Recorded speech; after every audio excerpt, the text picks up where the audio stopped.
Assalamualaikum warahmatullahi wabarakatuh. Bertemu kembali bersama saya Hadi di channel Palm Edu Official. Selamat datang bagi kalian yang baru bergabung di channel ini. Bagi kalian yang baru bergabung di channel ini, silahkan untuk memberikan dukungan dengan mensubscribe channel ini agar channel ini dapat berkembang dan terus semangat memberikan konten-konten positif dan menarik lainnya. Silakan juga untuk like, comment, and share. Sahabat sekalian, apakah sahabat semuanya pernah mendengar kata dosis? Mungkin dalam kehidupan sehari-hari, ketika sahabat semuanya mengalami sakit, tidak enak badan, dan sebagainya, mungkin teman-teman dan sahabat semuanya pernah membeli ataupun mengkonsumsi obat. Dan tentunya tidak jarang teman-teman mendengar kata dosis. Baik sahabat semuanya, dimanapun kalian berada, silakan simak terus video ini sampai akhir dan kita akan membahas satu persatu apa itu yang dimaksud dengan dosis. Nah, tujuan penetapan dosis, macam-macam dosis, faktor-faktor yang mempengaruhi obat, dan bagaimana cara-cara pendosisan serta perhitungan dosis obat. Sahabat semuanya, tetap stay tune di channel Palm Edu Official dan selamat menyaksikan.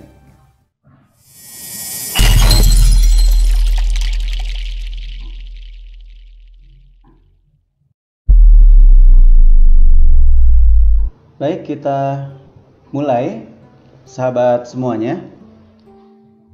Pada kesempatan kali ini kita akan membahas tentang pemberian dan perhitungan dosis obat pasien.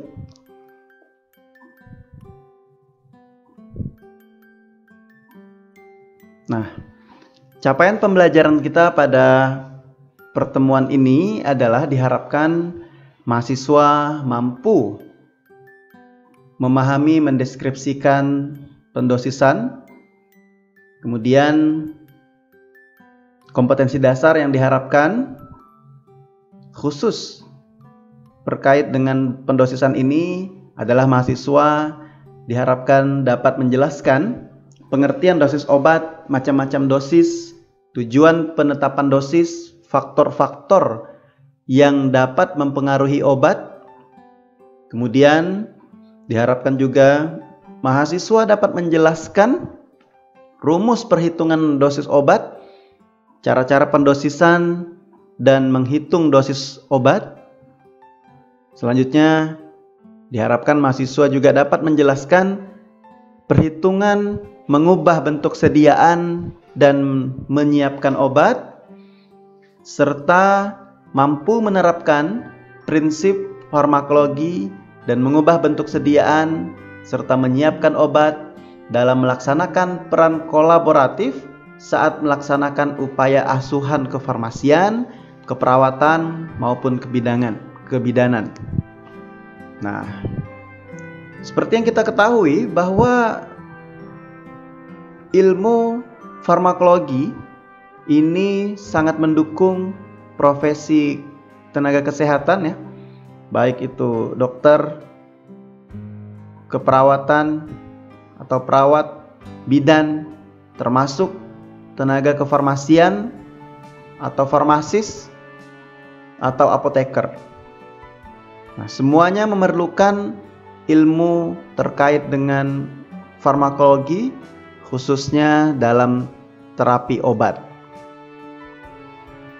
Nah, karena tenaga kesehatan ini juga pada akhirnya perlu melakukan kolaborasi dalam melakukan asuhan ataupun pelayanan dengan satu tujuan untuk meningkatkan kesejahteraan kesehatan masyarakat dan khususnya pasien. Maka sangat penting tenaga kesehatan melakukan kolaborasi antar bidang ilmu ataupun profesi.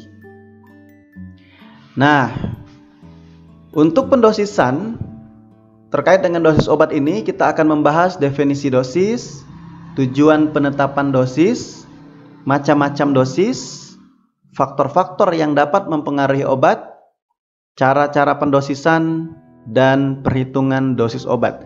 Nanti juga kita akan melakukan latihan-latihan yang mana nanti memberikan pemahaman dan konsep sehingga dapat diterapkan dalam praktik ataupun pekerjaan sehari-hari sebagai seorang apoteker atau farmasis, perawat maupun bidan.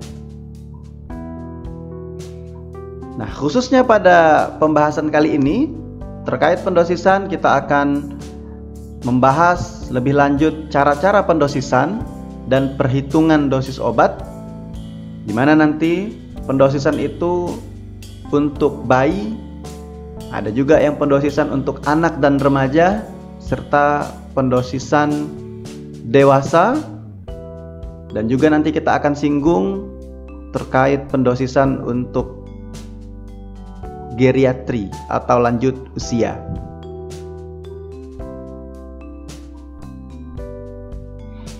Nah, sebelum lebih lanjut kita membahas terkait dengan dosis, bahwa ada seorang ilmuwan yang dikenal dengan Paracelsus. Dia mengatakan bahwa all things are poison, nothing is without poison. The dose alone cause a thing not to be poison. Nah, ini maksudnya apa? Dan kalau terkait dengan dosis, maka Paracelsus ini dikenal sebagai ahli toksikologi, ya, juga yang membuat postulat seperti ini. Maksudnya adalah bahwa semua obat itu adalah racun. Nah, yang membedakannya hanyalah ketepatan dosis. Nah, itulah kurang lebih inti dari pernyataan Paracelsus sebelumnya tadi, ya. Dan kita ketahui ketika kita pergi ke apotek ataupun melihat logo-logo di tempat pelayanan kefarmasian, tidak asing kita melihat ada suatu gambar yang terdiri dari gelas atau sloki, kemudian juga ada logo ular, ya, di sini, ya. Nah, ini tentunya memiliki sejarah dan makna terkait dengan logo farmasi ini. Nah, kurang lebih bahwa ular ini kita ketahui merupakan suatu atau binatang ataupun hewan yang berbisa, ya, memiliki bisa ataupun racun. Nah, itu adalah identik dengan obat, karena dalam hal ini kita membahas terkait dengan obat, khususnya adalah dosis. Nah, sesungguhnya obat ini memiliki dua sisi seperti mata uang, ya. Nah, jika berlebih dosisnya, maka ia akan menjadi racun atau overdose.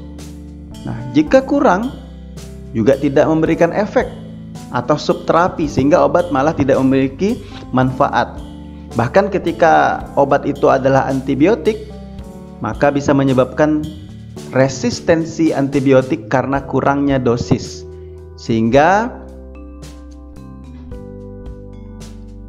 bakteri dan mikroorganisme menjadi kebal dan tidak merespon adanya obat tersebut yang menyebabkan resisten, dan itu adalah malapetaka yang besar.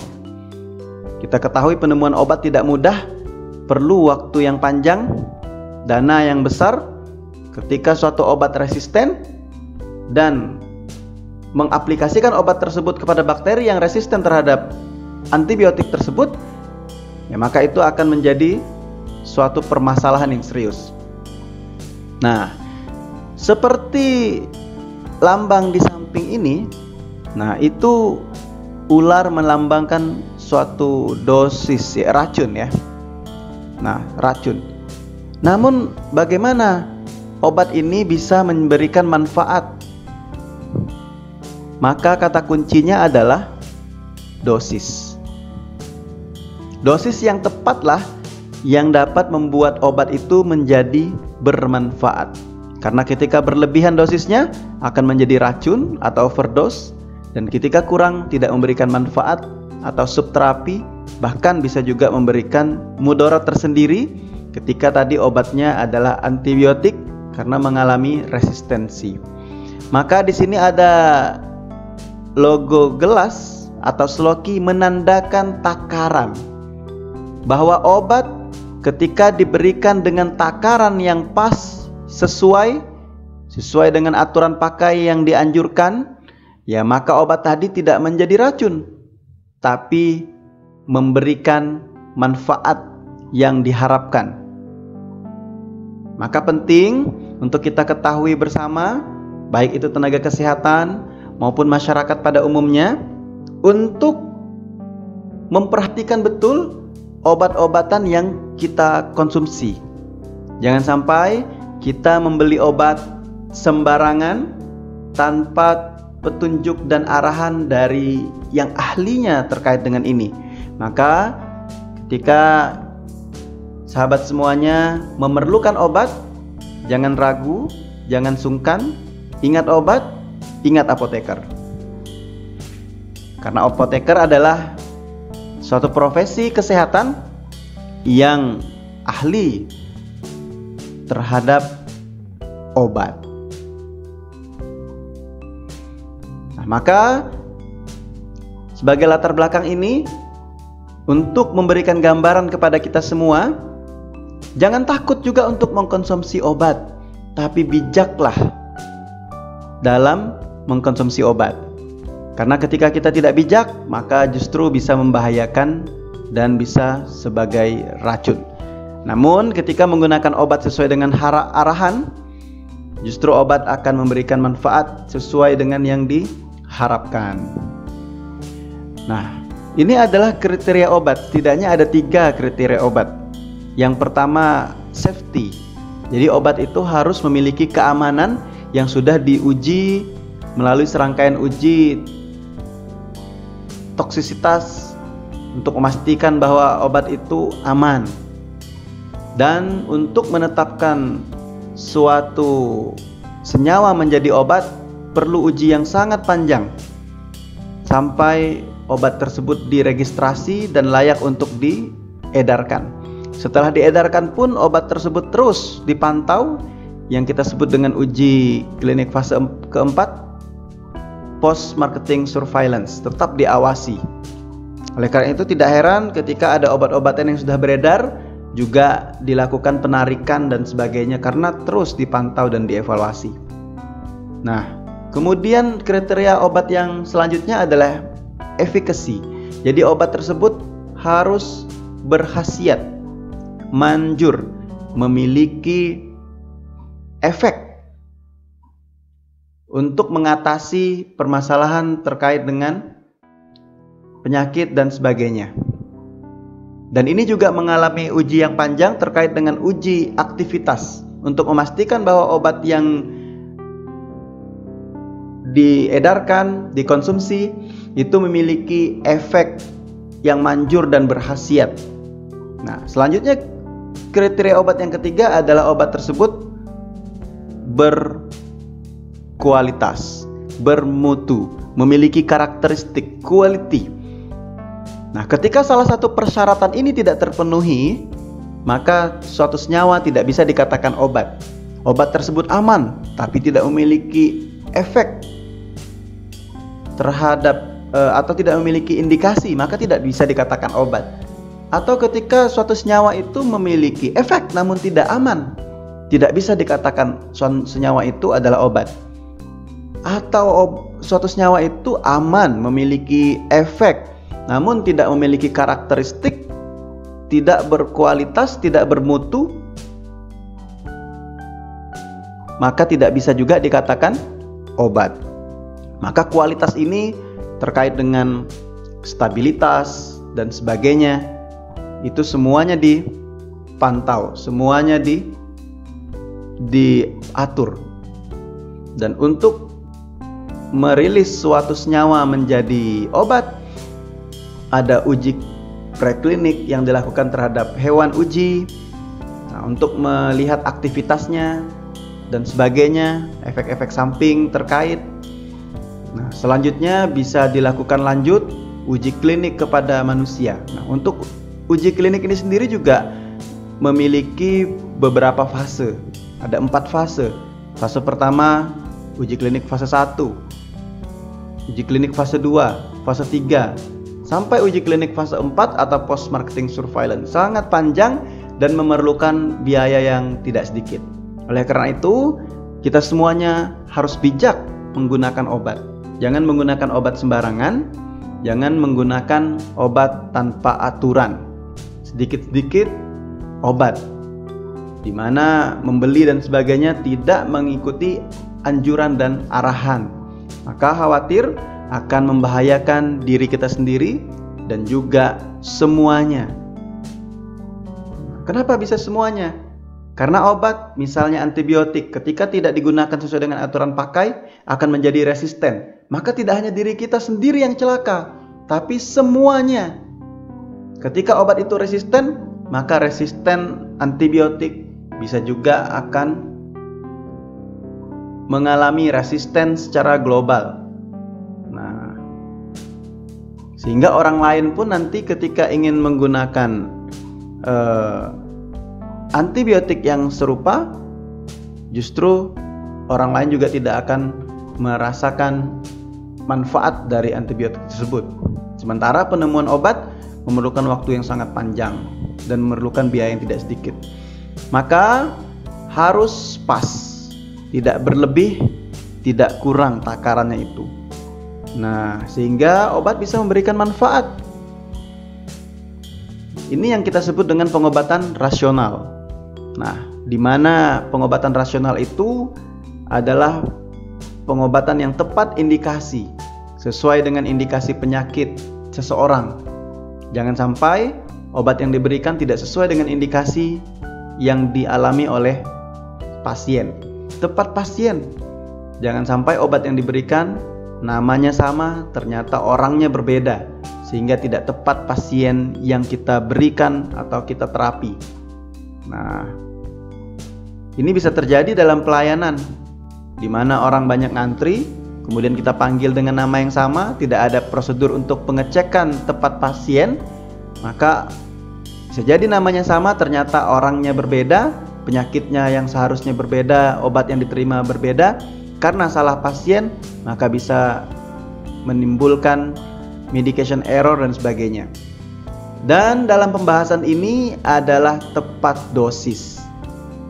Nah, tepat dosis nanti terkait dengan waktu minumnya, bagaimana intervalnya, jarak waktu antara minum yang pertama dengan yang kedua, kemudian frekuensi berapa kali sih nanti kita gunakan, 1 kali sehari, 2 kali sehari, atau 1 kali sehari, atau bagaimana.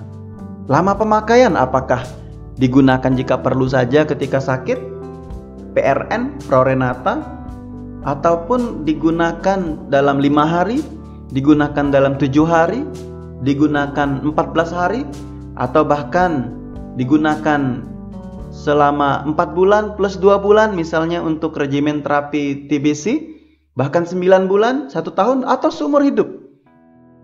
Nah, durasi, lamanya pemakaian, ini juga penting terkait dengan ketepatan dosis. Nah, misalnya antibiotik harus dihabiskan. Apakah itu 5 hari, 7 hari, atau berapa waktunya sesuai dengan obat dan kondisi penyakit yang diterapi, ada aturannya. Nah, termasuk rute administratif.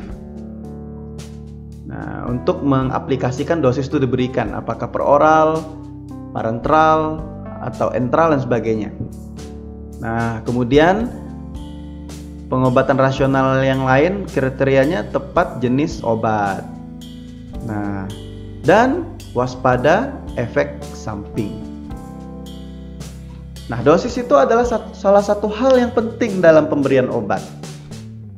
ketepatan pemberian obat ini tergantung pada kemampuan seorang tenaga kesehatan untuk menghitung dosis secara akurat dan menghitung obat dengan benar. Maka di sini tenaga kesehatan menjadi salah satu kunci kesuksesan dalam pemberian obat, khususnya terkait dengan dosis. Kemampuan seorang tenaga kesehatan di sini ditekankan untuk memahami betul bagaimana menghitung dosis secara akurat, menghitung obat dengan benar, karena ketika keliru, maka pasien yang akan mengalami kesalahan dalam pemberian obat. Dan itu juga akan mengancam profesi yang kita sandang. Maka sebagai seorang tenaga kesehatan, kita bekerja sesuai dengan hak dan wewenang kita, namun kita dibingkai oleh legal and policy framework. Ada aturan yang mengikat, yang mengatur gerak-gerik hak dan wewenang yang kita miliki. Nah, kaki kanan kita berada di surga ibaratnya, kaki kiri kita terancam di penjara atau di neraka, minimal di penjara. Nah, itu sebagai kunci ya, agar kita waspada dalam melakukan asuhan ataupun pelayanan kesehatan. Nah, kita awali dengan definisi. Apa sih itu sebenarnya yang dimaksud dengan dosis dan sebagainya. Sebelumnya kita lihat dulu ilmu yang mempelajari dosis obat atau kajian tentang dosis obat itu kita sebut dengan posologi. Ada dua kata di sini, ada poso, ada logi. Nah, posologi itu adalah ilmu yang membahas bentuk sediaan obat, cara pemberian obat, perhitungan dosis, dan frekuensi pemberian obat. Nah, salah satunya di sini adalah perhitungan dosis. Nah, bentuk sediaan berbagai macam. Ada bentuk sediaan padat, cair, semi padat, ada gas. Nah, cara pemberian. Nanti rute-rute pemberian obat juga bermacam-macam tadi. Ada yang parenteral, ada yang enteral. Nah, parenteral saya melalui pembuluh darah. Nah, intravena, intramuskuler, yang mana di luar melewati saluran cerna. Nah, kalau enteral berarti melewati saluran cerna, per oral misalnya. Perhitungan dosis dan frekuensi pemberian obat nih. Berapa kali sih obat itu diberikan, berapa jaraknya, durasinya, berapa lama diberikan. Itu semua masuk dalam ilmu yang membahas terkait ini, kita sebut dengan posologi. Nah, para medik, seorang farmasis, apoteker, bidan, perawat perlu mempelajari posologi ini agar dapat membantu memberikan obat secara rasional. Maka kata kunci tadi rasional yang seperti kita singgung di pembahasan sebelumnya. Pemberian obat yang tepat. Nah, atau benar. Tepat pasien, tepat obat, tepat waktu pemberian, tepat dosis, dan tepat rute atau jalur atau cara pemberian, serta tepat dokumentasi atau pencatatan. Dan tak lupa kita waspada terhadap efek samping obat. Nah, kita lanjutkan dosis. Nah, sekarang kita masuk ke dosis. Dosis itu atau takaran obat. Nah, aturan pemakaian yang menunjukkan kadar atau banyaknya suatu obat. Nah, untuk banyaknya suatu obat ini bisa nanti dalam jumlah obat ya, dalam satuan berat, misalnya gram, miligram, mikrogram, atau satuan isi, volume, mililiter, liter, atau unit. Mungkin pernah melihat obat dengan satuan yang lain ya, tidak hanya gram ataupun mililiter, tapi juga ada yang melihat unit atau UI, unit internasional, atau IU, international unit. Nah, selain itu, dosis tadi adalah kadar atau banyaknya satu obat ya, serta frekuensi pemberian obat. Nah, termasuk juga dalam hal dosis, selain kadar atau banyaknya satu obat yang diberikan, dalam satu kali pemberian, juga termasuk frekuensi pemberian obat. Berapa kali sih obat itu diberikan, itu juga masuk dalam kategori dosis. Misalnya ketika obat tersebut harus diberikan 3 kali sehari, maka harus kita patuhi. Ada alasan tertentu, nanti kita akan bahas kenapa 3 kali sehari, 2 kali sehari, 1 kali sehari. Jangan sampai diminta untuk menggunakan 1 kali sehari, kita gunakan 3 kali sehari. Demikian sebaliknya. Maka frekuensi pemberian obat ini juga termasuk dalam takaran obat. Nah, selain itu dapat mempengaruhi organisme. Jadi dosis itu adalah takaran obat, banyaknya kadar suatu obat atau frekuensi pemberian obat yang dapat mempengaruhi organisme. Nah, digunakan kepada pasien. Nah, baik itu untuk obat dalam maupun obat luar. Dikatakan obat dalam ketika obat tersebut digunakan melalui saluran cerna. Misalnya digunakan melalui peroral, lewat mulut. Kemudian ditelan melewati saluran pencernaan. Nah, biasanya etiketnya akan berwarna putih. Ada juga obat luar, dikatakan obat luar. Biasanya etiketnya nanti selain putih, contohnya warna biru ya, etiket obatnya itu digunakan melalui selain saluran cerna. Contohnya adalah rute parenteral, intravena, intramuskuler, kemudian juga yang ada di mulut ya. Nah, sublingual, bukal.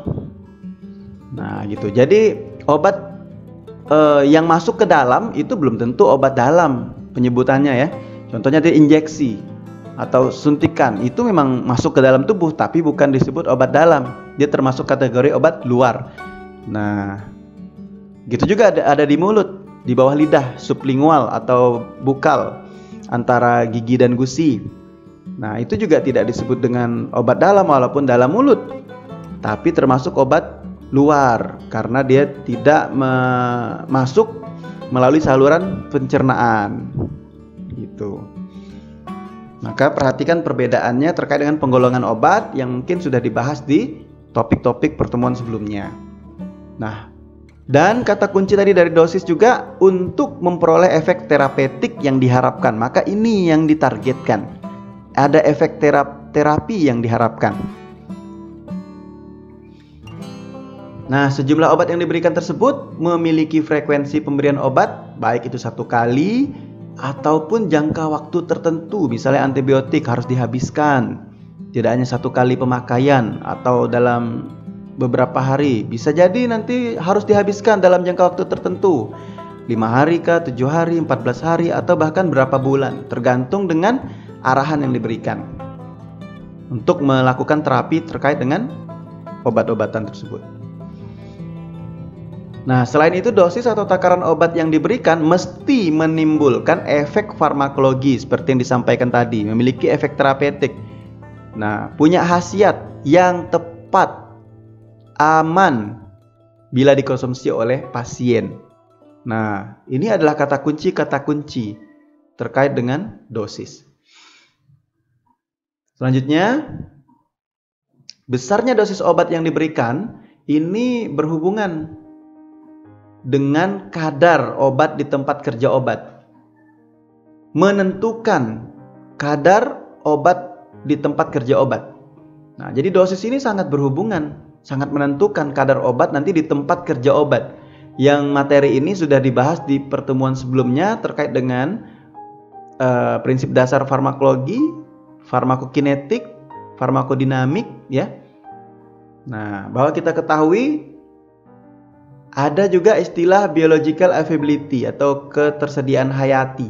Jadi dosis itu nanti akan menentukan berapa sih kadar obat yang ada di darah kita, yang ada juga nanti di tempat kerjanya.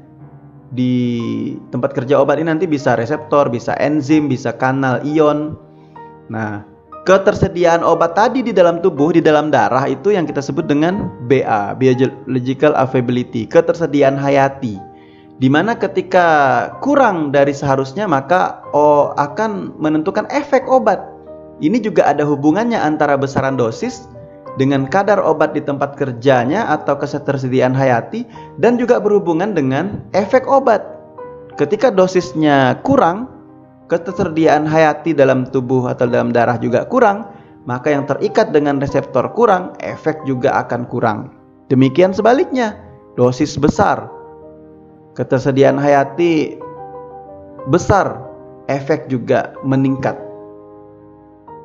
Yang kita khawatirkan adalah banyaknya obat-obat bebas yang tidak terikat yang menyebabkan efek toksik atau bahkan efek letal. Bukan efek terapi yang diharapkan, tapi justru efek toksik yang menyebabkan keracunan, kerusakan organ-organ, bahkan kematian atau letal karena overdosis. Atau bahkan subterapi kurang sehingga menyebabkan resisten dan sebagainya. Maka penting sekali memperhatikan ini karena hubungannya sangat erat antara dosis ini dengan ketersediaan obat di dalam darah atau kadar obat yang berada di tempat kerjanya untuk menimbulkan efek obat. Nah, terkait dengan regimen dosis itu terkait dengan jadwal pemberian suatu obat. Nah, apa saja faktor-faktor yang mempengaruhi? Nah, untuk memilih dan menetapkan dosis itu perlu kita memperhatikan dan menyesuaikan dengan beberapa faktor. Setidaknya bisa kita bagi menjadi 2 atau 3 lah ya. Nah, ada faktor karakteristik pasien, ada faktor obat itu sendiri atau potensi obat. Atau kita tambahkan di sini juga ada faktor penyakit. Nah, untuk faktor karakteristik pasien misalnya umur, berat atau komposisi badan, ini mempengaruhi dan harus kita perhatikan ketika kita ingin menyesuaikan dosis atau memberikan dosis. Ya, kita ulangi, ada karakteristik pasien kita harus perhatikan, umurnya berapa, berat atau komposisi badannya, luas permukaan tubuh, mempengaruhi juga nanti terkait dengan perhitungan dosis. Jenis kelamin, nah karena ada hormon-hormon tertentu terkait dengan jenis kelamin tersebut ya. Ras, nah ada satu ras yang dosisnya harus dikurangi, ada satu ras tertentu yang dosisnya harus ditambahkan untuk mendapatkan efek yang sama. Nah, toleransi, ada juga orang yang harus menggunakan obat dengan dosis yang lebih tinggi untuk bisa mendapatkan atau merasakan efek yang diharapkan. Nah, itu toleransi. Habituasi, nah adiksi, ketagihan, ketergantungan. Nah, sensitivitas juga berbeda untuk setiap orang. Serta kondisi daya tangkis, daya tahan tubuh penderita ini juga menentukan. Jadi banyak yang harus kita pertimbangkan untuk menetapkan dosis ya. Salah satunya adalah karakteristik pasien dengan beberapa kriteria yang telah disebutkan tadi. Kemudian faktor penyakit ini juga mempengaruhi kondisi penyakit, bagaimana sifat dan jenis penyakit itu sendiri, penyakit apa yang diderita, yang memberatkan, komorbid, komplikasi. Nah, serta kasus penyakitnya itu sendiri. Karena ini juga menentukan pendosisan. Contoh, ketika seorang pasien memiliki penyakit atau gangguan hati atau ginjal ya, maka dosisnya harus disesuaikan dengan perhitungan dosis pasien yang mengalami kondisi penyakit hati ataupun penyakit ginjal. Walaupun tadi umurnya sama, berat badannya sama, luas permukaan tubuhnya sama, tapi karena dia punya penyakit tertentu, nah yang akan mempengaruhi terkait dengan metabolisme ataupun ekskresi obat dan sebagainya, nah maka harus dipertimbangkan. Selain itu ada juga faktor obat atau potensi obat itu sendiri ya, terkait untuk menetapkan dosis. Nah maka terkait dengan obat itu sendiri, rute atau cara pemberian juga sangat mempengaruhi. Nah antara rute yang diberikan per oral dengan yang diberikan injeksi tentunya akan mempengaruhi dosis itu sendiri. Karena setiap rute, maka perjalanan obat ke dalam tubuh yang mungkin sebelumnya sudah kita bahas di pertemuan sebelumnya ya, terkait dengan fase biofarmasetik, fase farmakokinetik, fase farmakodinamik.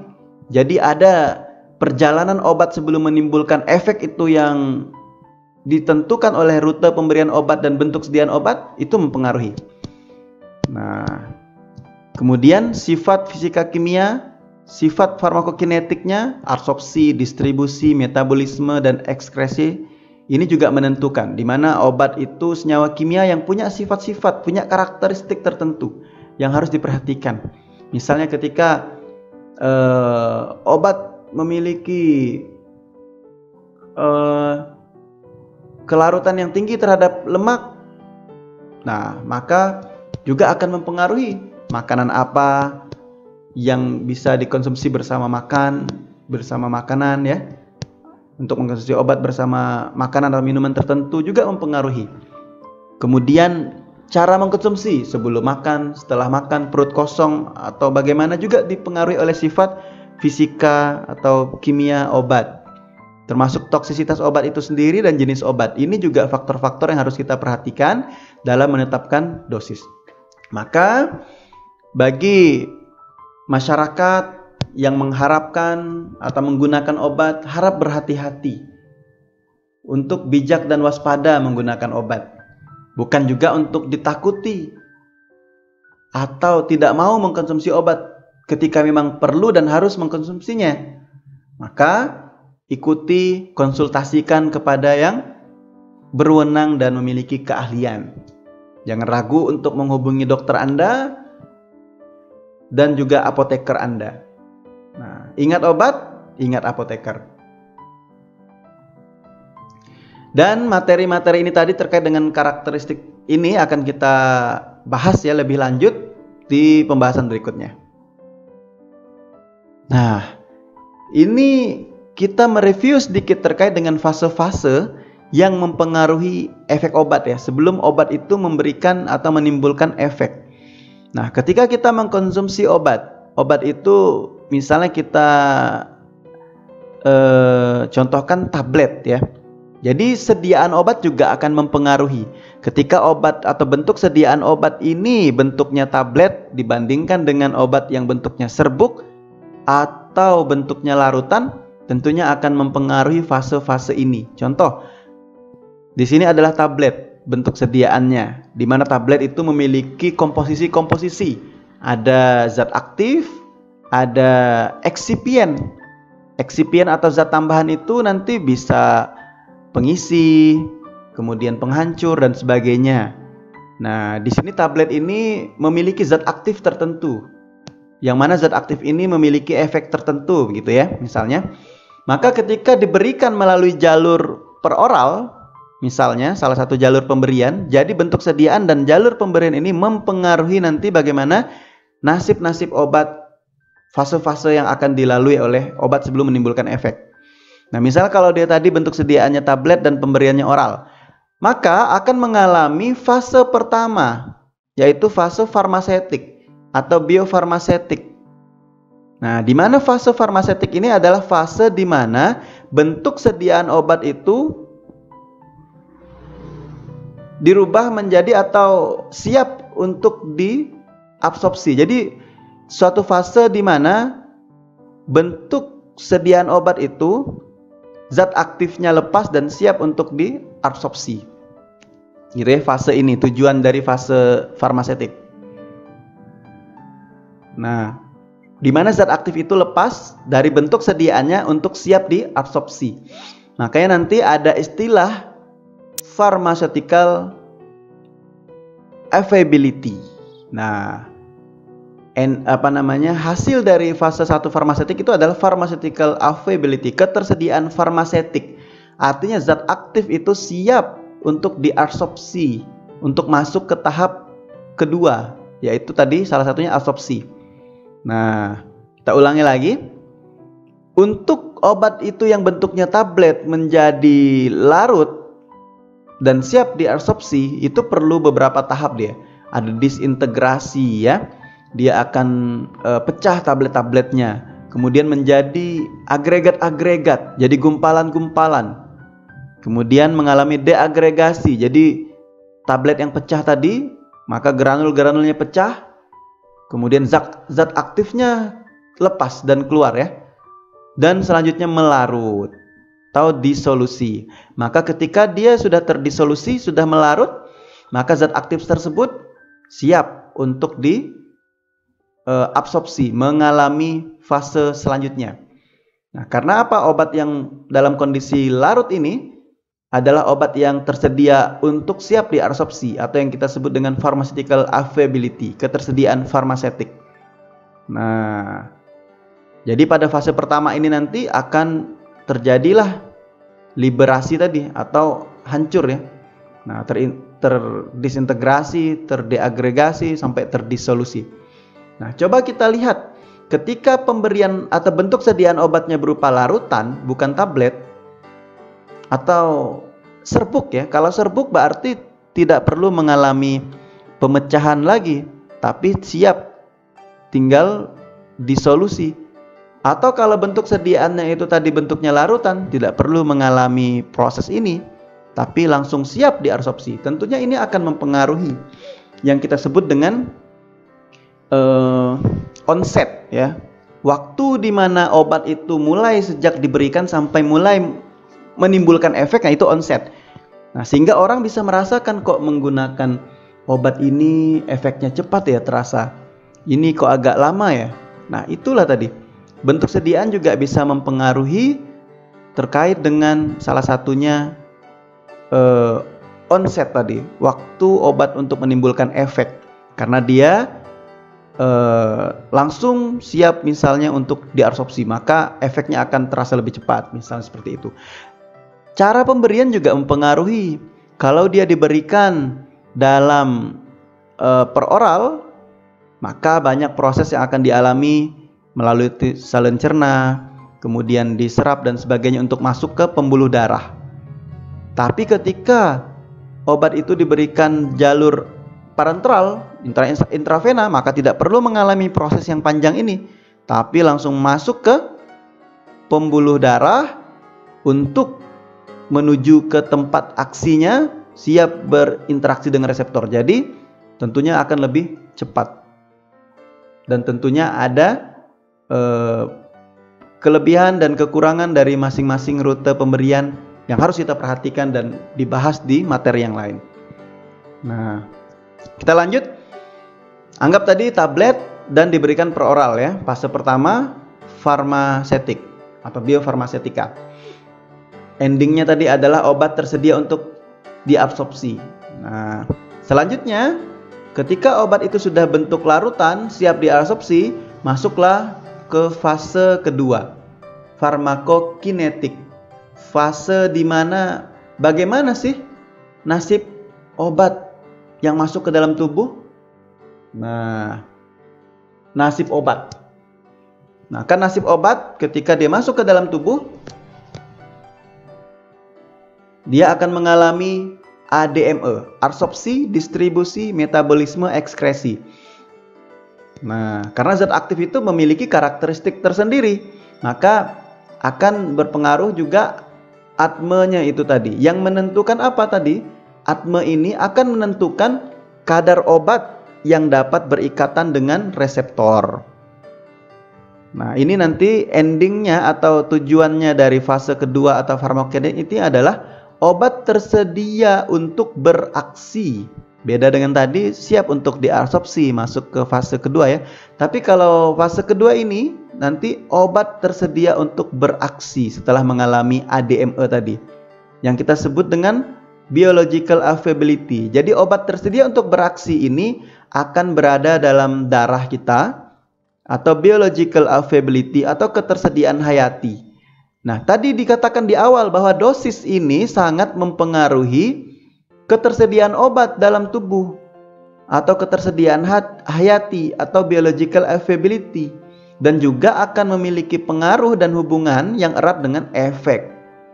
Nah, maka penting sekali di sini kita menentukan dosis karena ada hubungannya dengan ketersediaan di dalam darah atau dalam tubuh untuk siap beraksi.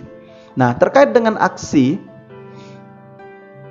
obat, salah satunya adalah aksi obat itu dengan reseptor yang kita sebut dengan mekanisme kerja obat itu yang spesifik. Sebagian besar obat berinteraksi dengan mekanisme kerja yang spesifik, walaupun sebagian kecil yang lain mekanisme kerja obat itu bekerja dengan cara non-spesifik. Misalnya obat itu bekerja dengan sifat fisika dan kimianya obat, tapi dia tidak berikatan dan tidak berinteraksi dengan reseptor. Nah, contohnya absorben gitu ya, karbon aktif. Itu obat tidak berikatan dengan reseptor. Tapi obat tersebut bekerja karena sifat fisik dan sifat kimianya ya, dapat menyerap racun dan sebagainya. Nah, untuk diare misalnya. Ataupun antasida memiliki sifat kimia di mana obat tersebut mengandung MgOH, magnesium hidroksida, dan AlOH, aluminium hidroksida, yang sifatnya basa. Di mana kita ketahui antasida itu adalah salah satu golongan obat untuk saluran pencernaan ya, misalnya obat MAH ya. Nah, di mana kelebihan asam lambung itu bisa dinetralisir dengan antasid ini yang memiliki kandungan AlOH, MgOH yang sifatnya basa. Nah, karena sifatnya basa bisa menetralisir asam lambung. Nah, ini kerjanya dengan sifat kimia yang dimiliki obat tadi. Cara non-spesifik. Nah, tidak dia berinteraksi dengan reseptor atau berikatan. Jadi tidak semua obat berikatan dengan reseptor ya, atau bekerja dengan spesifik. Ada juga sebagian kecil obat yang bekerja dengan mekanisme kerja non-spesifik. Nah, seperti itu. Contoh yang lain, sukralfat misalnya, juga obat gangguan pencernaan. Misalnya ada perlukaan di lambung, maka sukralfat tersebut sifatnya secara fisik melapisi mukosa lambung yang terluka tadi. Nah, jadi dia tidak berikatan dengan reseptor, tidak berinteraksi dengan reseptor, tapi dia melapisi. Nah, ini dia bekerja dengan sifat fisikanya. Oke, kita lanjut. Obat berinteraksi dengan reseptor. Ini adalah sebagian besar kinerja obat. Reseptor itu terdapat di dalam tubuh, ya. Misalnya nanti berikatan dengan reseptor yang ada di membran ataupun di dalam intrasel. Nah, bisa bentuknya nanti enzim. Contohnya adalah obat hipertensi. Nah, dia berikatan dengan reseptor S ya, angiotensin converting enzyme. Nah, karena obat captopril tadi contohnya itu adalah golongannya S inhibitor. Jadi dia menghambat enzim S, angiotensin converting enzyme. Jadi suatu enzim yang mengkonversi angiotensin 1 menjadi angiotensin 2. Nah, karena apa? Ketika angiotensin 1 dikonversi menjadi angiotensin 2, pada akhirnya nanti tekanan darah bisa meningkat. Singkat ceritanya seperti itu. Nah, ketika enzim ini diinhibisi, dihambat, maka harapannya tekanan darah tadi bisa dikendalikan. Itu yang contohnya mekanisme kerja obat, yaitu berikatan dengan enzim ya. Nah, ada juga obat yang bekerjanya di kanal ion, misalnya CCB, kalsium kanal blocker. Nah, dan lain sebagainya. Jadi interaksi obat bermacam-macam yang nanti juga akan dibahas di materi yang tersendiri ya. Nah, fase ketiga ini yang kita sebut dengan farmakodinamik, di mana fase ini adalah bagaimana aksi obat terhadap tubuh. Kalau tadi kinetik, bagaimana nasib obat ketika dia masuk ke dalam tubuh. Nah, kemudian selanjutnya fase ketiga, bagaimana aksi obat terhadap tubuh. Nah, karena obat berinteraksi dengan reseptor, semakin banyak reseptor yang diduduki atau bereaksi, nah semakin meningkat intensitas atau efeknya juga. Nah, sehingga pada akhirnya nanti setelah mengalami fase-fase yang sudah dijelaskan sebelumnya, maka obat bisa menimbulkan efek. Nah, ini adalah sekilas informasi terkait fase-fase yang mempengaruhi efek obat. Nah, bisa juga nanti terakhir ketika dia menimbulkan efek, maka muncullah fase farmakoterapi. Jadi bagaimana terapi suatu penyakit dengan obat gitu.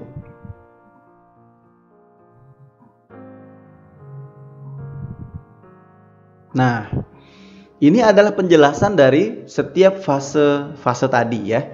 fase farmasetik atau biofarmasetika atau fase biofarmasi.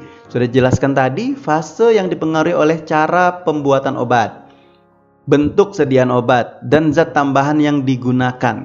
Nah, ini punya pengaruh ini, cara pembuatannya, bentuk sediaan obat, dan juga zat tambahan yang digunakan.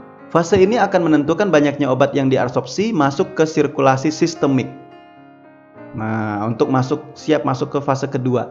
Jadi cara pembuatan obat juga akan mempengaruhi, zat tambahan juga akan mempengaruhi, bentuk sediaan mempengaruhi, seperti yang dijelaskan tadi ya.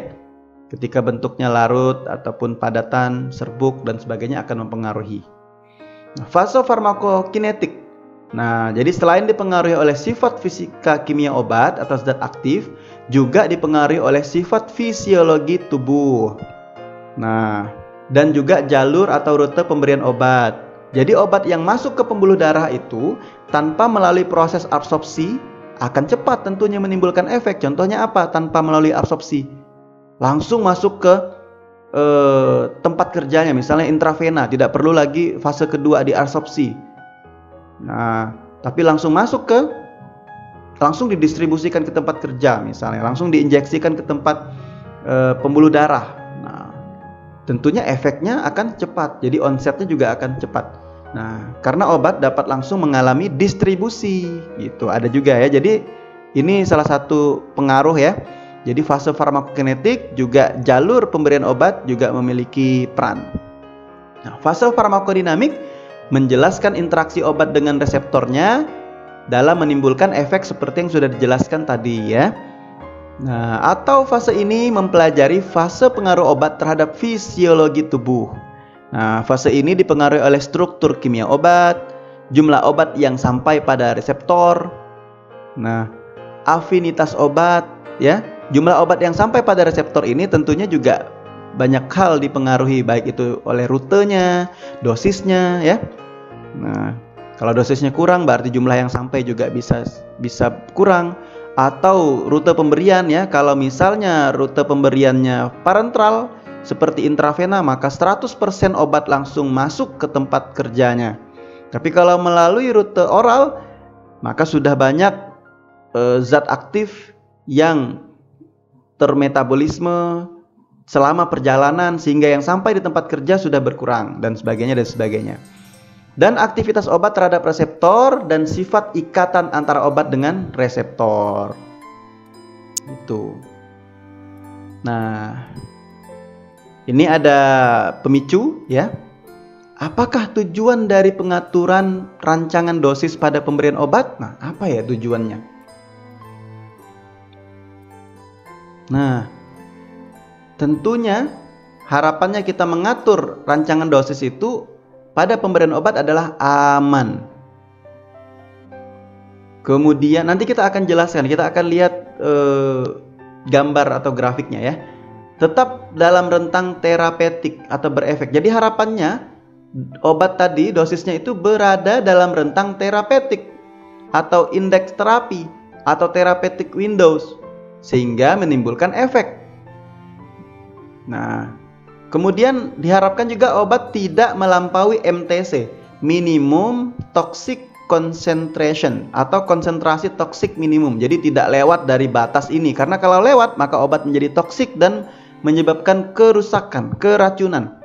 Nah, selain itu juga pengaturan rancangan dosis pada pemberian obat itu diharapkan tidak membuat dosis obat itu jatuh di bawah kadar kritis dari konsentrasi minimum.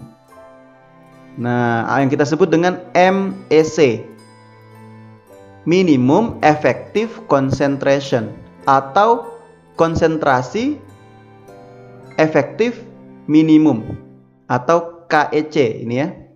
Nah, jadi beda dengan MTC atau KTM, beda juga dengan MEC atau KEM.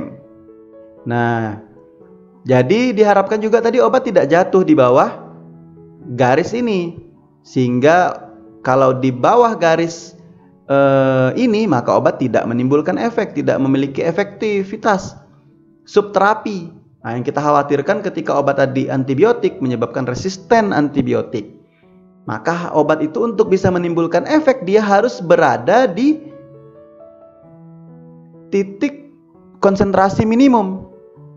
Nah, jadi minimum konsentrasi efektif, baru obat bisa menimbulkan efek. Jadi harapannya pengaturan dosis, jangan juga sampai obat itu memang lebih dari kadar toksik minimum dan juga tidak kurang dari konsentrasi efektif minimum.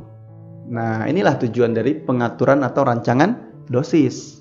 Kita lihat ya tadi ya, melalui gambar ya, aman, masuk dalam rentang terapeutik, tidak melampaui MTC, tidak juga di bawah MEC. Kita lihat dari gambar ini biar lebih mudah ilustrasinya. Jadi ini adalah grafik profil dari obat ya, profil dari plasma ya, obat yang ada di plasma dalam tubuh. Jadi ini adalah konsentrasi obat dalam plasma yang kita sebut dengan CP. Nah, ini ada sumbu concentration ya, konsentrasi. Kemudian ini adalah sumbu waktu. Nah, ini ada administration of drug. Jadi ini obat mulai diadministrasi, mulai diberikan. Nah, kalau melihat dari gambarnya, maka rute pemberian obat ini adalah rute pemberian oral. Karena ketika diberikan dalam waktu yang nol, konsentrasinya juga masih nol di dalam plasma, dalam tubuh, dalam darah ya. Nah, ketika obat itu tadi diberikan intravena misalnya, maka tidak mulai dari nol. Pada jam ke nol langsung masuk ke target kerja ya, langsung masuk ke sini. Ini adalah karena ini dari nol, berarti ini rute pemberiannya misalnya dari peroral ya.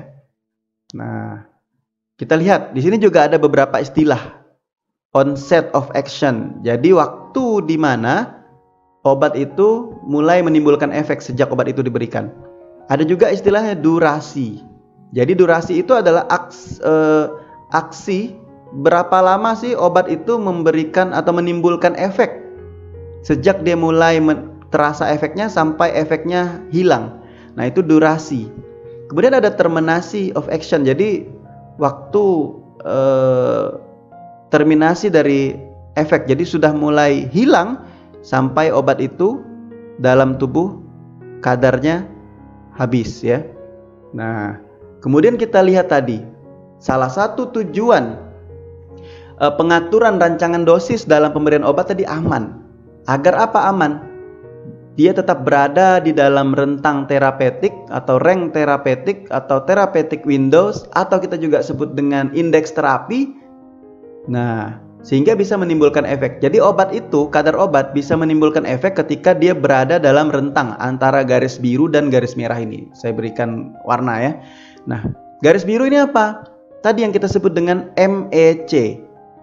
Minimal atau minimum effective concentration atau KEM. Konsentrasi efektif minimum. Jadi obat bisa menimbulkan efek ketika dia bisa melampaui kadar efektif minimum. Kalau di bawah dia tidak menimbulkan efek, tidak berefek subterapi, atau bisa menyebabkan resisten yang kita khawatirkan kalau antibiotik. Misalnya digunakan dalam aturan yang tidak sesuai. Nah, selanjutnya selain obat tadi tidak di bawah minimum effective concentration, tujuan dosis juga tadi tidak menyebabkan dosis obat itu berada di atas garis atau melampaui garis merah ini, yaitu garis minimum toxic concentration atau KTM, konsentrasi toksik minimum. Karena ketika melewati garis ini ya, maka obat akan menimbulkan efek toksik. Nah, lebih tinggi lagi efek letal, mematikan gitu ya. Nah, maka penting agar dosis obat bisa kita atur, bisa berada di rank terapi, rank terapeutik. Nah, sehingga pada therapeutic concentration ini ya, di mana efek terapi itu optimal. Nah, maka nanti ada juga hubungannya dengan dosis. Ketika dosis itu dosisnya minimal, ada juga dosis maksimal dan sebagainya. Gitu ya. Nah, jadi pada intinya tadi pengaturan dosis agar pemberian obat itu aman. Kemudian tetap berada dalam rentang terapeutik sehingga bisa menimbulkan efek. Jadi efek terapinya optimum, gitu ya. Kemudian tidak melampaui MTC atau KTM, tidak melampaui tidak melampaui garis merah ya. MTC minimum toxic concentration atau konsentrasi toksik minimum sehingga bisa menimbulkan efek toksik. Kemudian tidak juga jatuh di bawah kadar konsentrasi minimum. Nah, atau di bawah MEC, minimum effective concentration atau konsentrasi efektif minimum. Nah, gitu. Nah, ini ya. Sekilas bagaimana caranya membaca grafik ini? Ini bisa ditemukan nanti di dalam materi farmakokinetik. Nah, di sini ada fase obat itu mulai diabsorpsi, kemudian didistribusikan. Nah, sampailah dia kepada CP max, konsentrasi maksimum di dalam tubuh. Selanjutnya akan turun kembali karena obat sudah mulai dieliminasi, yaitu sudah mengalami metabolisme dan juga sudah mengalami ekskresi. Ya, ini masuk fase eliminasi. Jadi fase eliminasi ini obat sudah mulai mengalami metabolisme sehingga kadarnya berkurang ya. Sudah juga diekskresi. Nah, ketika dia di bawah garis minimum effective concentration, maka efek obat sudah hilang. Maka ini tadi mulai mulai terasa sampai efeknya dirasakan hilang, ini durasi. Sejak obat diberikan sampai efeknya terasa, itu tadi onset. Nah, kemudian sejak efeknya dirasakan hilang sampai kadarnya ini habis di dalam tubuh, ya, itu namanya terminasi ya. Nah, gitu ya. Nah, ini adalah tadi penjelasan lebih lanjut. MEC, minimum effective concentration atau konsentrasi efektif minimum, itu kadar efektif minimum yang harus dicapai suatu obat agar menimbulkan efek. Nah, ada juga kadar efektif maksimum, Jadi obat itu masih bisa memberikan efektif yang maksimum tapi belum mencapai toksik ya. Nah, MTC, minimum toxic concentration, tadi yang sudah dijelaskan sebelumnya, atau konsentrasi toksik minimum. Nah, ketika melewati ini maka obat bisa menyebabkan efek toksik ya. Nah, tadi jadi CP max, kadar atau konsentrasi maksimum dalam darah ketika dia berada di puncak, ini CP max. Itu konsentrasi plasma puncak menunjukkan konsentrasi obat maksimum di dalam plasma setelah pemberian obat secara oral misalnya. Jadi konsentrasinya maksimum ya, berada pada titik tertinggi. Ada lagi Tmax. Nah, Tmax yaitu waktu ketika di konsentrasi maksimum ini kita tarik garis ke bawah, maka akan ketemu berapa Tmax-nya, yaitu waktu yang diperlukan untuk mencapai kadar maksimum. Nah, waktu konsentrasi plasma mencapai puncak itu dapat disamakan dengan waktu yang diperlukan untuk mencapai konsentrasi obat maksimum setelah pemberian obat. Nanti ada juga istilah AUC, area under curve atau area di bawah kurva ya, mencerminkan jumlah total obat aktif yang mencapai sirkulasi sistemik. Nah, AUC ini merupakan area di bawah kurva ya, kadar obat dalam plasma. Nah, waktu dari T0 sampai T sekian gitu. Jadi ada beberapa istilah ini sebagai pengetahuan ya. Nanti juga ada istilah T setengah. Nah, nanti kita akan bahas lebih lanjut terkait dengan dosis, ada istilah T setengah. Nah, tadi sudah kita singgung tujuan penetapan dosis, dan kita ulangi kembali lagi, tujuan dari penetapan dosis obat itu untuk mendapatkan efek terapeutik, karena itulah yang diharapkan dari dosis adalah salah satunya di akhir itu mencapai efek terapi ya dari satu obat. Nah, tidak semua obat bersifat betul menyembuhkan penyakit. Nah, ini yang perlu kita pahami. Jadi tidak semua obat itu menyembuhkan penyakit atau menghilangkan penyebab penyakit. Karena apa? Banyak juga obat diantaranya yang hanya meniadakan gejala atau meringankan gejala atau hanya sekedar mengatasi simptomatik, simptom ya. Nah, karena itu terapi obat ini dapat dibedakan dalam 3 jenis pengobatan.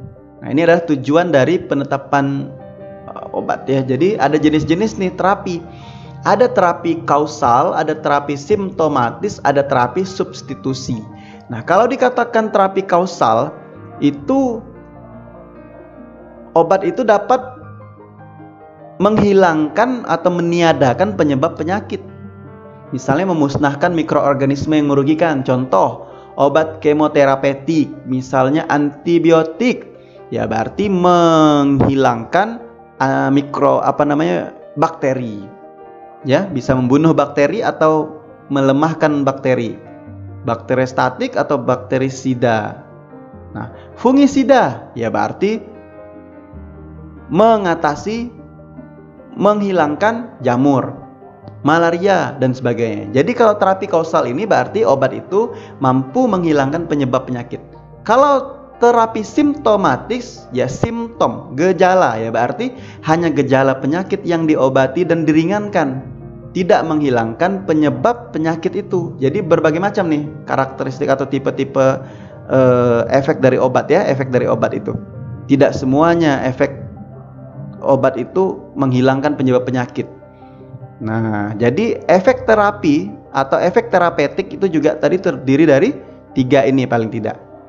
Nah, ini misalnya tadi yang simptomatik, kerusakan pada suatu organ atau syaraf ya, atau misalnya menghilangkan nyeri pada rheumatoid arthritis ya. Padahal penyebabnya adalah autoimun, tapi diatasi dengan pemberian analgetik, itu bukan menghilangkan penyebab penyakit tapi meringankan atau mengatasi gejala saja. Gejala nyeri ya. Contohnya analgetik pada rematik, obat hipertensi, mengatur tekanan darah, obat jantung. Nah, ini adalah obat-obat yang meringankan gejala penyakit yang diobati ya. Kemudian ada terapi substitusi, pengganti. Berarti obat yang digunakan dalam terapi ini mengganti zat yang lazimnya itu dibuat oleh organ yang sakit ya dalam tubuh kita. Contoh insulin. Normalnya insulin itu diproduksi di pankreas. Ada sel beta pankreas yang memproduksi insulin untuk menormalisir ya kadar gula darah dalam tubuh. Tapi pada penderita diabetes, misalnya insulinnya itu defisiensi, dihasilkan kurang, atau bahkan tidak diproduksi insulin karena mengalami kerusakan di sel beta pankreas secara absolut, sehingga diperlukan misalnya insulin eksogen dari luar, yaitu berarti mengganti yang seharusnya bisa dihasilkan dalam tubuh karena ada suatu penyakit tertentu, maka digantilah dari luar gitu, diasup dari luar, contohnya tadi insulin. Nah, ini adalah beberapa jenis efek terapeutik atau efek terapi. Terapi kausal, terapi simptomatik, dan terapi substitusi.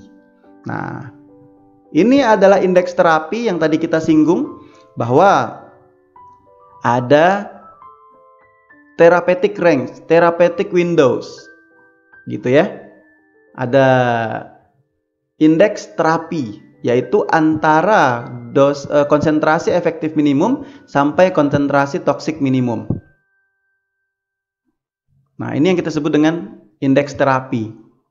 Nah, intinya semakin besar atau lebar indeks terapi suatu obat, ya semakin aman obat itu dipakai. Semakin jauh rentangnya antara dosis minimum efektif dengan dosis minimum toksik, semakin luas dan semakin lebar lah indeks terapinya, makin aman obat dipakai. Nah, demikian sebaliknya, semakin sempit indeks terapinya, maka harus diperhatikan betul kadar obat yang diberikan, karena dengan mudah menyebabkan toksik. Nah, ini adalah nama-nama lain saja ya, indeks terapi atau therapeutic index, atau therapeutic windows, jendela terapi, atau therapeutic range, banyak istilah yang digunakan ya. Kemudian di sini ada efek, kemudian di sini misalnya log dosis, maka ada beberapa istilah yang kita akan lihat, ada efek terapi, ada efek toksik, lebih tinggi lagi dosisnya ada efek letal. Nah, antara efek terapi dengan efek toksik, nah inilah tadi untuk melihat indeks terapi. Tentunya untuk menentukan ini dilakukan serangkaian uji-uji ya. Nah, di sini 50% efek yang muncul menyebabkan aktivitas ya, kita sebut dengan dosis efektif 50. 50% menyebabkan toksik pada hewan uji. Nah, maka kita sebut dengan dosis toksik 50. 50% menyebabkan kematian. Nah, pada dosis tertentu maka disebut dengan lethal dose. Dosis yang mematikan 50 ya, atau LD 50. Nah, maka range ini antara efek terapi dan efek toksik ketika dibandingkan antara toksisitas dos 50 banding efektif dos 50, nah itu yang kita sebut dengan indeks terapi. Gitu. Indeks terapi atau therapeutic range. Nah, sifat farmakokinetik obat. Jadi kalau jendela terapi ini tadi, parameternya tadi adalah indeks terapi. Nah, jadi parameter dari jendela terapi atau therapeutic range ini adalah indeks terapi. Jadi obat itu ada indeks terapi sempit, ada indeks terapi yang lebar. Nah, jika tadi untuk menentukan indeks terapi dengan membandingkan antara efektif dos 50 dengan toksis dos 50 atau lethal dos 50 ya. Nah, indeks terapi lebar jika nilainya lebih dari 2 ya. Nah, tentunya akan lebih aman digunakan. Dan obat-obat dengan indeks terapi sempit harus perhatian khusus terkait dengan dosisnya ya. Nah, contohnya phenytoin, digoxin, theophylline. Jadi pemakaiannya harus cermat. Gitu. Kemudian terkait dengan sifat kinetik obat yang lain, ada eliminasi, ada absorpsi. Nah, kalau eliminasi ada T setengah, ada yang eliminasinya ataupun pengeluaran obat ya, ada yang lambat, ada yang cepat. Nah, kalau obat itu eliminasinya lambat, berarti semakin lama dia di dalam tubuh. Nah, efeknya juga akan semakin lama dirasakan. Nah, kalau cepat ya maka akan semakin singkat di dalam tubuh. Nah, absorpsi ada yang lambat, cepat, ada juga yang tidak tentu ya. Kalau cepat berarti obat akan butuh onset yang lebih panjang. Jadi kalau diabsorpsinya lama, maka onset itu lebih lama. Onset tadi apa? Obat itu dirasakan efeknya sejak diberikan. Maka semakin lambat absorpsinya, maka dibutuhkan onset yang lebih panjang untuk menyebabkan obat itu dirasakan manfaatnya ataupun efeknya. Nah, tapi kalau absorpsinya cepat, berarti onsetnya juga singkat, pendek, segera menimbulkan efek, dirasakan efeknya. Ada juga yang tak tentu. Nah, perlu diformulasi dengan tepat sehingga absorpsi tepat seperti yang diharapkan. Nah, untuk obat-obat yang relatif aman dan mempunyai rentang keamanan dosis yang luas itu misalnya penisilin ya, tetrasiklin, cefalosporin, tapi ini golongan antibiotik, harus digunakan dengan tepat dan menggunakan resep dokter. Tapi di sini relatif aman karena apa? Rentang keamanan dosisnya luas, tapi perlu diperhatikan juga untuk terapi apa ya, sesuaikan tadi dengan tepat dosis, tepat indikasi dan sebagainya. Jangan mengkonsumsi sendiri. Nah, dosis antibiotik tidak ditetapkan secara ketat tetapi lebih didasarkan kepada penilaian klinis dari seorang dokter ya, untuk mempertahankan konsentrasi efektif plasmanya di atas MEC. Kenapa? Kalau di bawah MEC, minimum effective concentration atau konsentrasi efektif minimum, nanti subterapi tidak berefek, bahkan menyebabkan resistensi antibiotik. Nah, contoh untuk obat-obat dengan therapeutic windows yang sempit harus kita waspadai terkait dengan dosisnya ya, digoxin, aminoglikosida, kemudian antikonvulsan dan beberapa anti asma seperti theophylline dan lain-lain. Nah, itu contoh indeks terapi sempit ya, Jadi obat itu ada yang indeks terapinya atau rentang terapinya atau therapeutic window-nya luas, ada yang juga sempit. Ini contoh obat dengan range atau jendela terapi ya. Dan ini range terapinya dan ini contoh digunakan untuk penyakit apa. Nah, range terapi ini itu bukan konsentrasi maksimal tapi optimal ya. Optimal. Contoh di sini digoxin tadi salah satu punya jendela terapi yang sempit. Nah, rentang terapinya sangat sempit di sini 0,5 sampai 2 mikrogram seper 1000 dari miligram ya. Sangat-sangat sempit. Nah, ini harus diwaspadai karena dosisnya dalam ukuran mikro. Gitu, contoh-contoh ya. Kemudian misalnya lagi obat dengan IT sempit. Nah, ini tadi digoxin ya, warfarin dan sebagainya. Karena memiliki rentang terapi yang sempit. Antara minimum effective concentration dengan minimum toxic concentration-nya sempit. Nah, sehingga kesalahan dosis akan berakibat fatal, bisa toksik ataupun tidak berefek. Nah, ini contoh-contoh yang lain. Regimen dosis obat spesifik. Ada obatnya, nah digunakan untuk pasien siapa, dewasa, anak-anak, nah dan sebagainya.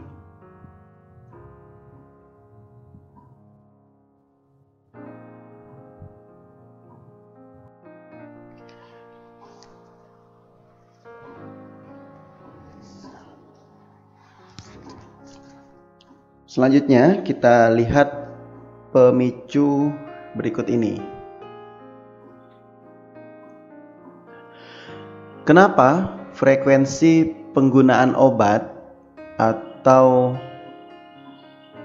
penggunaan obat itu berapa kali dalam satu hari ya? Frekuensi. Ada yang 1 kali sehari, 2 kali, 3 kali, bahkan ada yang 4 kali sehari. Kenapa frekuensi penggunaan obat itu berbeda-beda? Mungkin pada umumnya masyarakat ataupun orang ya pada umumnya akan mengetahui bahwa kalau penggunaan obat itu ya digunakan 3 kali sehari. Padahal penggunaan obat tidak semuanya 3 kali sehari. Nah, ada frekuensi-frekuensi ataupun ada aturan pemakaian yang sesuai. Nah, hal itu dikarenakan obat memiliki karakteristik T setengah tertentu. Nah, itu adalah kata kuncinya, T setengah atau half time. Nah, apa sih sebenarnya yang dimaksud dengan T setengah?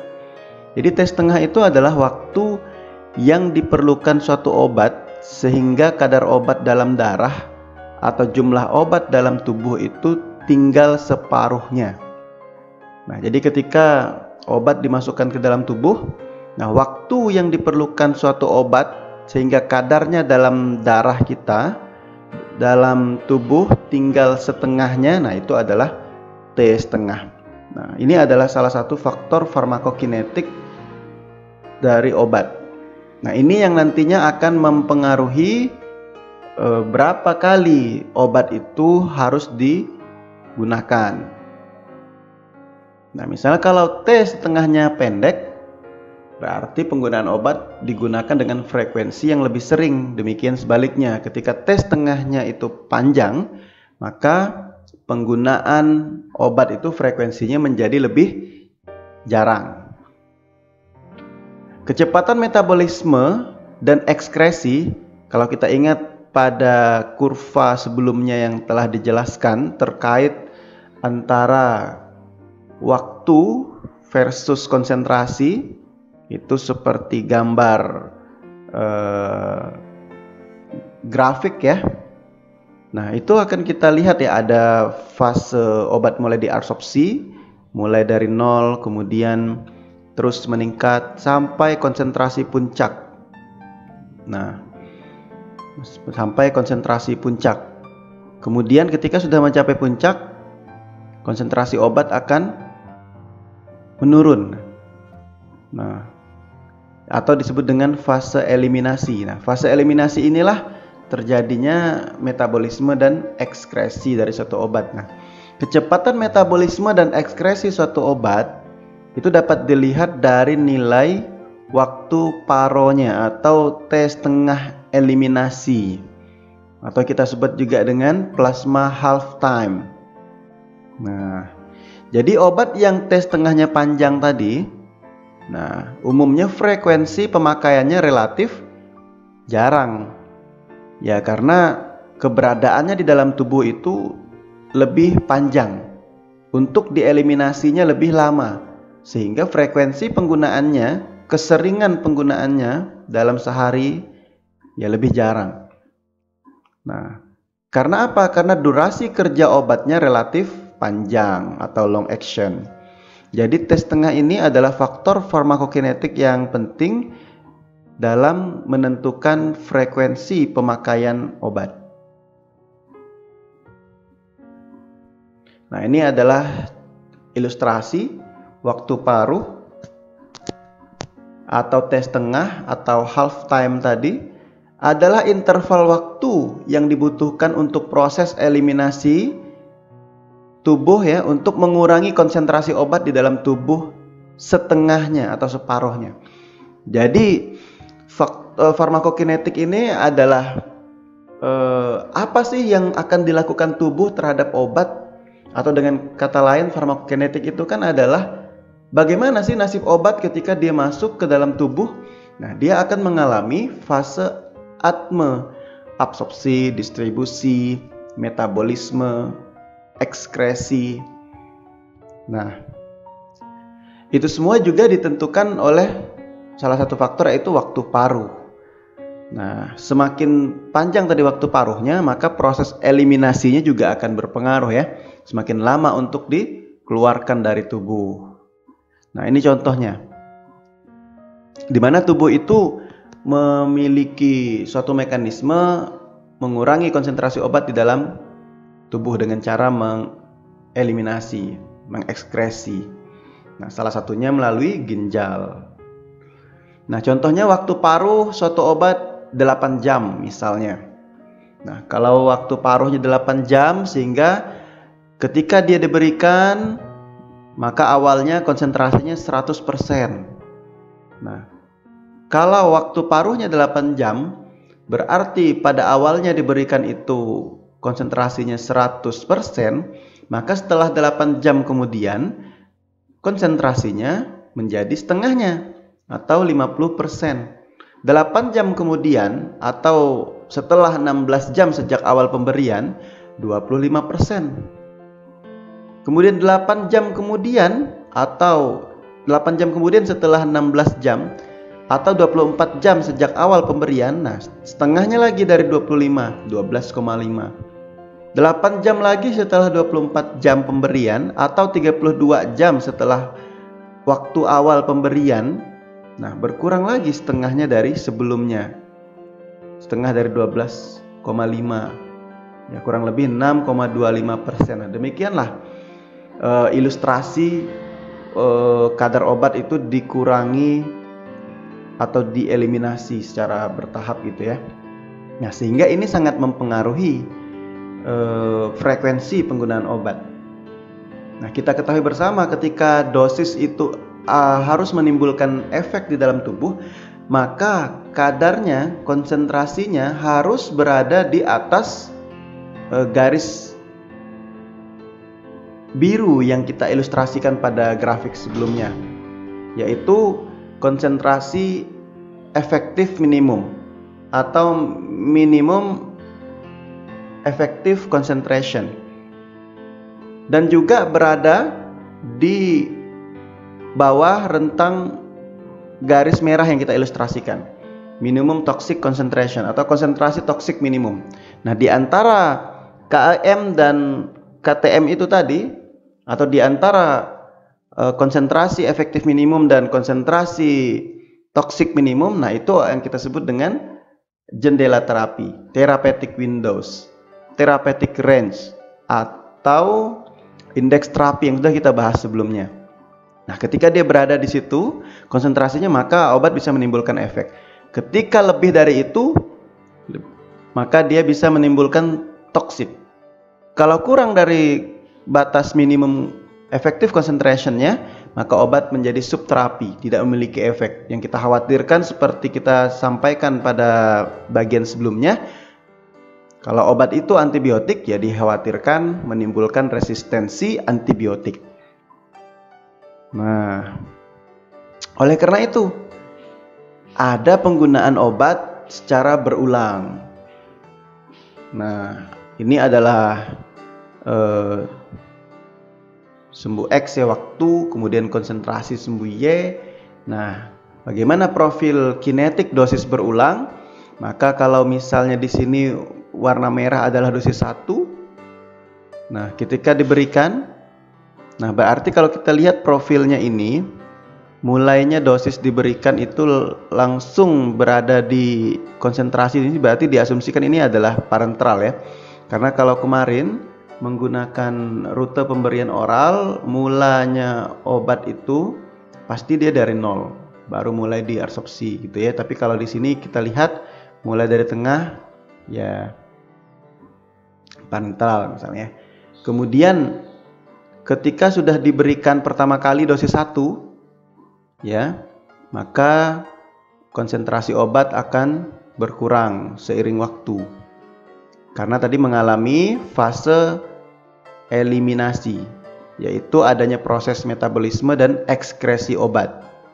Nah, terus bisa terminasi sampai kadar obat dalam tubuh hilang. Nah, kalau kondisi ini dibiarkan ya pada obat-obat tertentu, maka efek terapi tidak akan dirasakan karena sudah berada misalnya di bawah rentang batas minimum efektif concentration atau konsentrasi efektif minimum. Maka untuk mengatasi hal itu agar dia tetap bertahan pada therapeutic windows ya atau jendela terapi, nah maka akan diberikan dosis yang kedua.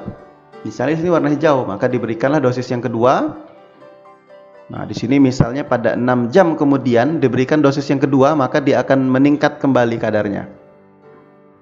Nah, kemudian setelah meningkat kembali kadarnya, ada proses eliminasi kembali, ada metabolisme obat, ada ekskresi obat, maka dia akan mengalami penurunan konsentrasi. Nah, kalau ini dibiarkan terus, maka dia akan terus ya mengalami terminasi, bahkan kadarnya sampai hilang dari tubuh kembali. Nah, sehingga berada di bawah batas minimum effective concentration dan tidak menimbulkan efek lagi. Tapi di sini kita lihat ada jam ke-18 diberikan kembali misalnya, dan ada di sini dosis yang ketiga warna biru. Setelah diberikan kembali, maka dia akan meningkat kadarnya kembali ya, kemudian akan mengalami pengurangan konsentrasi seiring waktu ya, karena ada proses eliminasi obat dan seterusnya. Nah, inilah profil kinetik dosis yang berulang. Nah, kemudian berkurang, diberikan lagi dosis pengulangan, meningkat lagi dan berkurang lagi dalam tubuh kadarnya, konsentrasi obatnya. Kemudian diberikan dosis lagi berulang, meningkat lagi dan berkurang kembali dan seterusnya. Apa tujuannya? Untuk menjaga agar konsentrasi obat di dalam plasma, di dalam darah itu tetap berada, dipertahankan dalam batas rentang konsentrasi therapeutic windows ya. Jadi konsentrasi obat tetap berada di therapeutic windows agar dapat dipertahankan menimbulkan efek. Nah, walaupun nanti dalam penggunaan obat ya ada juga obat yang digunakan PRN, prorenata. Jadi digunakan tidak terus ya diulangi, ketika gejalanya hilang bisa dihentikan ya, misalnya analgetik. Nah, ketika gejala tidak dirasakan, maka obatnya tidak perlu diulangi lagi. Bisa jadi hanya 1 kali menggunakan dan tidak diulangi. Tapi untuk obat-obatan misalnya yang harus digunakan dalam selang waktu tertentu, yang harus dipatuhi, maka perhatikan betul, ini adalah titik kritis. Maka kita harus patuh mengkonsumsi obat dalam interval waktu tertentu yang dianjurkan. Nah, dan frekuensi yang dianjurkan. Interval maksudnya adalah rentang, jarak antara pemberian obat pertama dengan pemberian obat yang kedua, antara pemberian obat yang kedua dengan obat yang ketiga. Nah, diperhatikan rentang waktunya. Nah, agar apa? Agar obat tidak sempat dia berada sampai di bawah minimum effective concentration. Nah, sehingga efeknya sudah mulai hilang gitu. Sehingga nanti mengkonsumsi lagi, kemudian tidak mengkonsumsi dalam waktu yang panjang. Nah, terus demikian. Kalau antibiotik khawatir terjadi resistensi antibiotik. Nah, gitu. Kemudian frekuensi, tadi interval, jarak antar pemberian satu dengan pemberian yang lain. Kalau frekuensi kan berapa kali diberikan dalam rentang waktu tertentu, misalnya dalam sehari. Nah, misalnya kalau obat itu diberikan 3 kali sehari, berarti kurang lebih diberikan setiap 8 jam. Nah, 3 kali sehari itu frekuensi penggunaannya, tiap 8 jam itu adalah interval pemberiannya. Oke. Konsentrasi plasma, waktu ya. Nah, ini misalnya tes tengah, tes tengah, tes tengah, tes tengah. Jadi ketika obat itu diberikan ya, konsentrasi plasma, kemudian dia akan berkurang konsentrasinya. Tes tengahnya di sini berarti dia sisa setengahnya ya. Sisa setengahnya kadarnya. Kalau diteruskan ya akan 0 misalnya seperti itu. Tapi ini tes tengahnya. Kemudian diberikan lagi obatnya. Ada tes tengah yang kedua. Terus tes tengah yang ketiga, tes tengah yang keempat. Nah, akan mencapai kadar tunak itu kurang lebih 5 kali tes tengah. Nah, ini adalah kadar efektif minimum, kadar toksik minimum. Nah, ini adalah jendela terapi atau indeks terapi atau therapeutic windows atau therapeutic range, di mana pada jendela terapi ini kadar obat kalau berada di sini baru dia bisa menimbulkan efek terapeutik, efek terapi yang diharapkan, karena dia berada di antara kadar efektif minimum dan juga kadar toksik minimum. Kalau lebih dari kadar toksik minimum, obat menjadi memasuki daerah toksik. Kalau kurang dari kadar efektif minimum, obat memasuki kadar sehingga ke daerah subterapi, obat tidak berefek.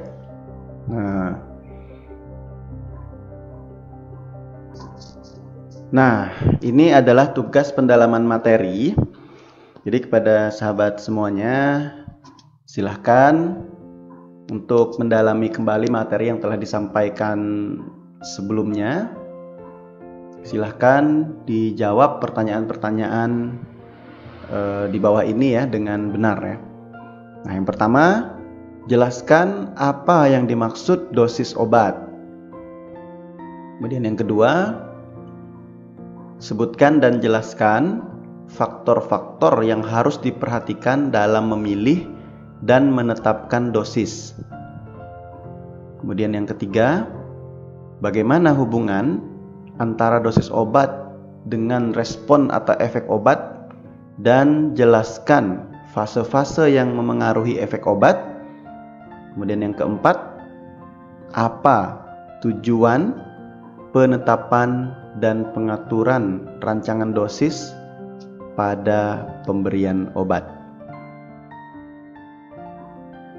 Nah, baik sahabat semuanya, sekian dan terima kasih untuk bagian penjelasan yang pertama ini.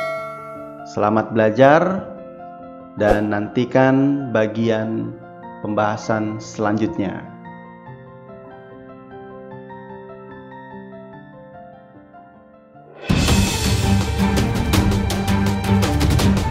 Bye.